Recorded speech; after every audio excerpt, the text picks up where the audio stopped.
આ રીતે મહાદેવજીનું અપમાન કરે છે. અને અપમાન કરવા માટે દક્ષ કહે છે કે આ શિવ છે ને દેવ નથી, માટે હું પ્રજાપતિના નાયક તરીકે પેલો વટ હુકમ બહાર પાડું છું કે હવે જ્યારે પણ યજ્ઞ થાય ને ત્યારે આ શિવને ભાગ નહીં આપવાનો.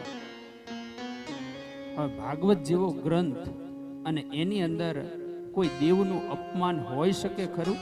એટલે આ દક્ષ પ્રજાપતિના અપમાનને પણ કેટલાક સંત પુરુષો સ્તુતિના રૂપમાં જોવે છે.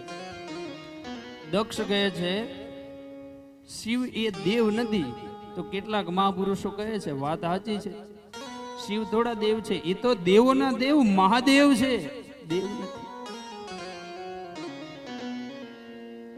દક્ષ કહે છે બીજા બધા દેવતાઓ સાથે આને યજ્ઞમાં ભાગ નહીં આપવાનો. તો મહાપુરુષો કહે છે હા, બીજા બધા દેવતાઓ સાથે થોડો, આને તો બધાની પેલા યજ્ઞની અંદર ભાગ આપવો પડે, કારણ કે આ તો દેવોના દેવ મહાદેવ છે.